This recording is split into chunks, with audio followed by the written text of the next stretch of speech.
అందరికీ నమస్కారం. నా పేరు Archana. Welcome to AR thoughts. ఈరోజు కథ మై డియర్ బీస్ట్ పార్ట్ 39. అంజుని హత్తుకొని అతనిలోని ఆలోచనలు పోయి ఆమె కౌగిలిలో హాయిగా అనిపిస్తుంటే కష్టంగా వదిలి ఆమెను చూశాడు. స్వచ్ఛమైన మోముని చూసి ఆమె నుదుటిని ముద్దాడి ఆమె చేయి పట్టి బాల్కనీలోకి తీసుకెళ్లి ఆమెతో పాటు కౌచ్లో కూర్చున్నాడు. ఇక అతనికి ప్రేమగా ఫుల్కాస్ తినిపిస్తుంటే ఇష్టంగా అందుకుంటూ ఇద్దరి మధ్య భాషలు కరువయ్యాయి. కాసేపు మౌనంగా తిని ఆమెను ఒళ్ళోకి తెచ్చుకొని ఆమె చుట్టూ చేతులు వేస్తూ ఆమె మెడవంపులో తల పెట్టుకొని కళ్ళు మూసుకున్నాడు. అంజలి కూడా అతడి స్పర్శ హాయిగా అనిపిస్తుంటే తను అలాగే కళ్ళు మూసుకుంది. ఇక తెల్లారే వరకు ఒకరి సాన్నిహిత్యంలో ఒకరు అన్ని టెన్షన్స్ మర్చిపోయి హాయిగా నిద్రపోయారు. ఎర్లీ మార్నింగ్ మెలకువ వచ్చిన హర్ష అతడి ఒడిలో ఉన్న అంజలి ఫేస్ ముద్దబంతి పువ్వులాగా ముద్దుగా కనిపిస్తుంటే గులాబీ రేకులని తలపిస్తున్న ఆమె పెదాలపై ముద్దు పెట్టి అక్కడ నుండి ముందుకు పడ్డ కురులని చెవి వెనక్కి పెడుతూ చెవి మీద పెదవులు తాకించగానే చిన్నగా కదిలి కళ్ళు తెరిచింది. హర్షని మరీ అంత దగ్గరగా చూస్తుంటే ఒకవైపు సంతోషం, ఇంకోవైపు చిన్నగా కంగారు. గుడ్ మార్నింగ్ హబ్బీ అంటూ అతడి నుదుటి మీద ముద్దు పెట్టింది. పెట్టాల్సింది అక్కడ కాదు వైఫీ. నేనేమైనా చిన్నపిల్లాడిని అనుకుంటున్నావా అంటూనే ఆమె పెదవులు అందుకొని డీప్గా కిస్ చేసి 10 నిమిషాలకు పైగా ముద్దు పెడుతుంటే ఇక చాలు అన్న ఫీలింగ్ ఆమె నుండి ఏర్పడుతుంటే కష్టంగా వదిలి చూశాడు. ఆమెని సిగ్గుతో కళ్ళు కిందకి వాలిపోతుంటే డోంట్ బీ షై వైఫీ. మీరేంటి హబ్బీ మరీ రొమాంటిక్ బీస్ట్ లాగా మారిపోతున్నారు. నువ్వే అన్నావు కదా బీస్ట్ అని. అన్నింటిలో ఇలాగే ఉంటాను వైఫీ. సరే పదండి, ఆఫీస్కి టైం అవుతుంది, నాకు కాలేజ్కి టైం అవుతుంది అంటుంటే ఇక ఆమె తలని అతడి తలతో ఢీకొట్టి అక్కడ నుండి ఇద్దరూ కలిసి వాష్రూమ్ వెళ్ళి ఫ్రెష్ అయ్యి కిందకొచ్చారు. ఇక ఆదిత్రిని చూడాలని మనసు పీకుతుంటే నేను మన బేబీని చూస్తాను హబ్బీ అనింది. షార్ప్గా చూశాడు హర్ష. ఇక వెంటనే తల కిందికేసింది. ఈయనకు ఎందుకంత మొండి పట్టుదల అని ఆదిత్రి మీదకి మనసు లాగుతున్నా కష్టంగా ఆపుకుంటూ రేపటి వరకు ఎలా వెయిట్ చేయాలో అని బాధేస్తుంటే బ్రేక్ఫాస్ట్ ఫినిష్ చేసుకొని ఇద్దరు కలిసి స్టార్ట్ అయ్యారు. ఆమెని ఓరకంట చూసి ఏమైంది వైఫీ, ఏదో ఆలోచిస్తున్నావు? ఏం లేదు హబ్బీ అనింది ఆదిత్రి మీద బెంగతో. నువ్వు ఏం లేదంటే నేను నమ్మాలా అంటూనే ఆమెను ఒడిలోకి తెచ్చుకున్నాడు. ఎందుకు మీకు అంత మొండి పట్టుదల? నేను ఆదిత్రిని చూడకూడదా? మాటంటే మాటే వైఫీ. నీకు పనిష్మెంట్ ఇచ్చానుగా, 2 డేస్ తనతో మాట్లాడకూడదు అని. రేపటి వరకు వెయిట్ చేయాల్సిందే. ఎందుకంటే ఇంకోసారి తనని అలా నెగ్లెక్ట్ చేయకుండా ఉంటావు కదా అంటున్న హర్ష మాటలకి ఏం మాట్లాడాలో అర్థం కాక మౌనంగా ఉండిపోయింది. ఇక కాలేజ్ రావడంతో కారు ఆపాడు. అతడి ఒడిలో నుండి లేస్తున్న అంజు నడుం చుట్టూ చెయ్యేసి ఆమె డ్రెస్ లోపలికి చేతులు పోనిస్తూ మెడ మీద లవ్ బైట్ ఇచ్చి ఆమె అరిచేంతలో పెదవులని మూసేశాడు. ఇక అతడి చేష్టలకి ఉక్కిరి బిక్కిరి అవుతుంటే 20 నిమిషాలకు పైగా ముద్దు పెట్టి పెదవులని కొరికి వదిలాడు. గుర్రిగా చూస్తూ ఉంది అంజు. ఆమె చూపులు అతడిని రెచ్చగొడుతుంటే కింద పెదవికి ఎర్రగా బ్లడ్ వస్తుంటే దాన్ని నాలుకతో లిక్ చేసి ఏంటి వైఫీ ఇంకోటి కావాలా అలా చూస్తున్నావు అన్నాడు అల్లరిగా. పోండి హబ్బీ, ఇలా కాలేజ్కి వెళ్తే అందరూ ఏమనుకుంటారు? ఏమనుకుంటారు? హర్ష సార్ చాలా రొమాంటిక్ అనుకుంటారు అని కళ్ళెగరేశాడు. అతని మాటలకి నోటి మీద వేలేసుకొని చూస్తూ ఉంది. ఎందుకంతలా ఆశ్చర్యపోతున్నావు అంటుంటే ఏం లేదు అన్నట్లు తలూపింది. సరే ఇక వెళ్ళు వైఫీ అని ఆమె మెడపైన కనిపిస్తున్న లవ్ బెయిట్ని చూసి చిన్నగా నవ్వుకుంటూ ఉంటాడు. మీరెందుకు నవ్వుతున్నారు? నథింగ్ అన్నాడు. నన్నేం అనుకోరు హబ్బీ, మీ గురించే అనుకుంటారు.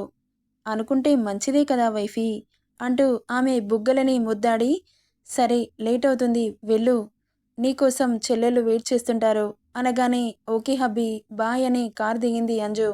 ఇక వెళ్తున్న ఆమెను చూసి లోపలికి వెళ్ళగానే అక్కడి నుండి వెళ్ళిపోయాడు హర్ష. హాయ్ బాబీ అని ఆమెను వింతగా చూస్తూ ఉన్నారు.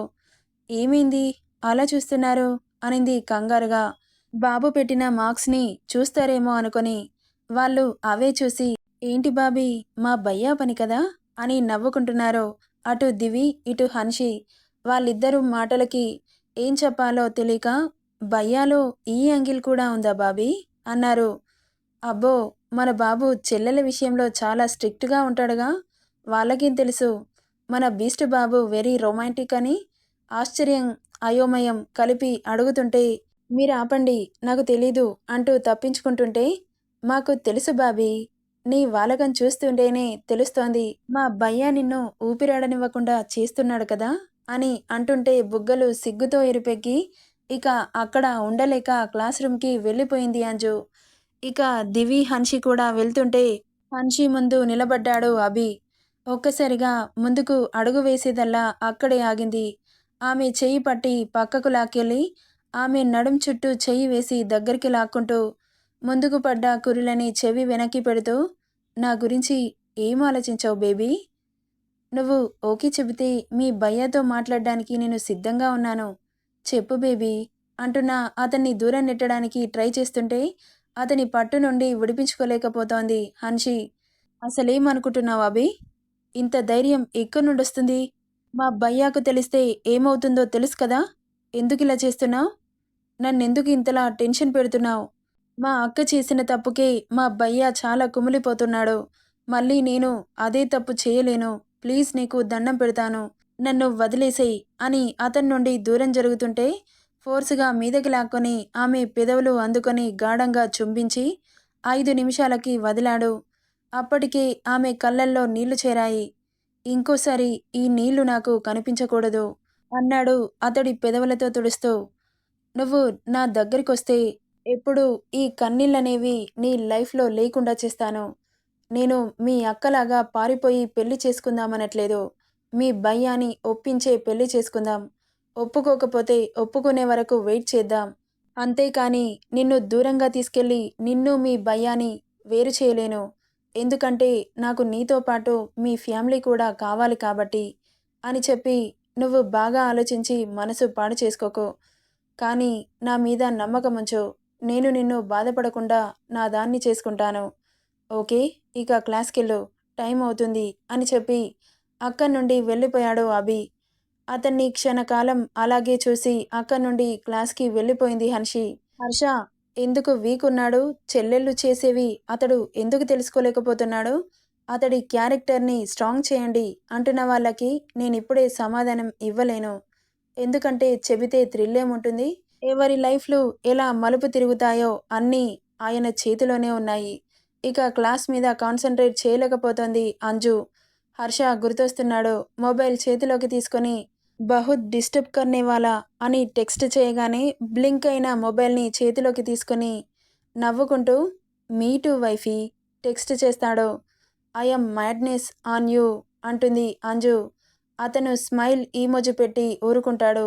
"మిస్ యూ హబ్బీ" అని టెక్స్ట్ చేయగానే, "మిస్ యూ టూ వైఫీ" అని టెక్స్ట్ చేసి, "don't waste of your time. Concentrate on the class" అని సెండ్ చేసి మొబైల్ స్క్రీన్ మీద కనిపిస్తున్న అంజు ఫోటోని చూస్తూ, "ఈ క్యూట్‌నెస్‌తో చంపేస్తున్నావే" అనుకుంటూ మళ్ళీ వర్క్‌లో పడతాడు.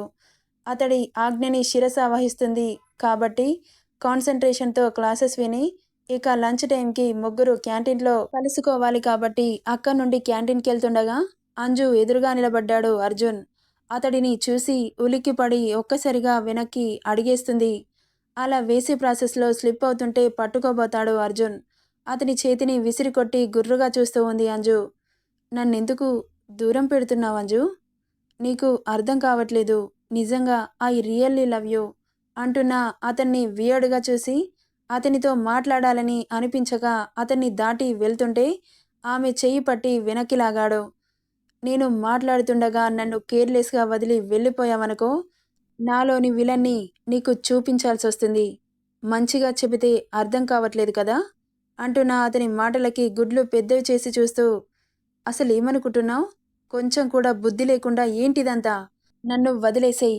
ఈ విషయం హర్ష సార్‌కి తెలిస్తే నీ ప్రాణాలు గాలిలో కలిసిపోతాయి. నువ్వు లేని ఈ ప్రాణాలు ఉంటే ఎంత? ఊడితే ఎంత? ఎవరి గురించి ఆలోచించి నా ప్రాణాలని కాపాడుకోవాలి? నువ్వు నాతో వస్తానని చెప్పు. అప్పుడు ఆలోచిస్తాను నా ప్రాణాల గురించి. వస్తావా?" అన్నాడు అర్జున్ ఆమె కళ్ళల్లోకి సూటిగా చూస్తూ. ఒక్కసారిగా అంజు తల తిప్పేసి, తనతో మాట్లాడటం అనవసరమని ఎందుకు వచ్చావు అంటుంది. నీకు లంచ్ తీసుకొచ్చానంజు. క్యాంటీన్లో లంచ్ చేస్తే హెల్త్ పాడవుతుందని ఇంట్లో చేసిన ఫుడ్ తీసుకొచ్చాను అని చెప్పగానే ఆశ్చర్యంగా చూస్తుంది. ఎంత తెగించావురా అనుకుంటుంది మనసులో. ఏంటి తిట్టుకుంటున్నావా? క్యాంటీన్లో తిని నీ హెల్త్ పాడైతే నాకే కదా నష్టం.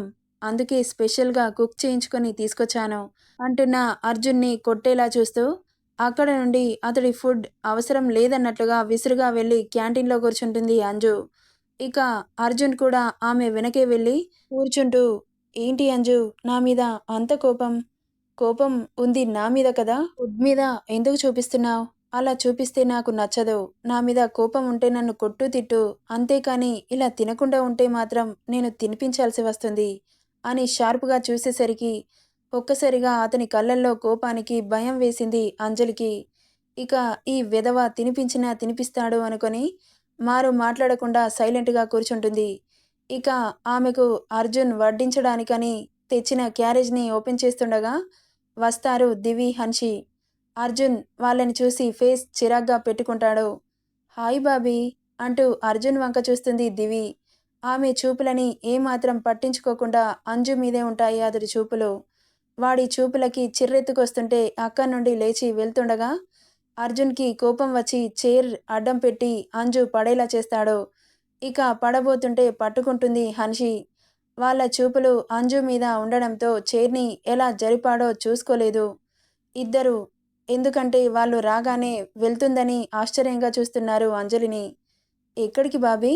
మాతో పాటు కూర్చో, ముగ్గురం కలిసి లంచ్ చేద్దాం అనుకుంటూ కూర్చోబెట్టుకుంటారు అంజలిని. అర్జున్ ప్లేట్ సర్వ్ చేస్తుంటే no thanks, I will serve అని అతని చేతిలో ఉన్న క్యారేజ్ని లాక్కొని అంజలి సర్వ్ చేస్తుంది ముగ్గురికి. వాడు తెచ్చిన ఫుడ్ని తినాలని అనిపించట్లేదు. ప్లేట్లో మొగ్గులు వేస్తూ ఉంది అంజు. అర్జున్ షార్ప్గా చూస్తున్నాడు అంజలిని. ఇక అంతలో అంజు మొబైల్ రింగ్ అవుతుంటే డిస్ప్లేలో హర్ష పిక్ రాగానే సంతోషంగా కాల్ లిఫ్ట్ చేసి హబ్బీ అనింది ప్రేమగా. పక్కన ఉన్న అర్జున్ పిడికిలి బిగిసింది. Did you have lunch wifey అన్నాడు. ఇప్పుడే చేస్తున్నాం హబ్బీ. రెగ్యులర్గా క్యాంటీన్లో తింటే హెల్త్ పాడవుతుంది అని నేనే ఇంటి నుండి క్యారేజ్ తీసుకెళ్ళమని అర్జున్కి చెప్పాను అంటున్న హర్ష మాటలకి అర్జున్ వంక గుడ్లు ఉరిమి చూస్తుంది అంజు. ఆమె చూపులకి కన్నింగ్ స్మైల్ ఇస్తాడు Arjun. Thank you hubby. It's okay wifey. Okay lunch చేయండి. మీరు చేశారా హబ్బీ? నువ్వు చేశాక చేద్దామని కాల్ చేశాను అంటున్న అతడి ప్రేమకి పొంగిపోతూ ఓకే హబ్బీ, నేను తింటున్నాను, మీరు తినండి. ఓకే వైఫీ, మిమ్మల్ని ఈవినింగ్ అర్జున్ పిక్ చేసుకుంటాడు, తనతో వెళ్ళండి అంటున్న హర్ష మాటలకి బాధేస్తుంది అంజలికి. అర్జున్తో వెళ్ళాలంటే చిరాగ్గా అనిపిస్తుంది ఆమెకి. కానీ ఏం చేయలేని సిచ్యువేషన్లో ఉన్నందుకు మీరు రావచ్చు కదా హబ్బీ అనింది వస్తాడేమో అని ఆశగా. లేదు వైఫీ, నాకు ఆఫీస్లో చాలా వర్క్ ఉంది, రావడం వీలవ్వదు, ఓకేనా అన్నాడు. ఇక ఏం మాట్లాడాలో అర్థం కాక ఓకే హబ్బీ అని కాల్ కట్ చేస్తుంది అంజలి. నెక్స్ట్ ఏం జరుగుతుందో నెక్స్ట్ పార్ట్లో చూద్దాం. ఈ స్టోరీ ఎలా ఉందో కామెంట్ చేయండి friends. Thank you for listening.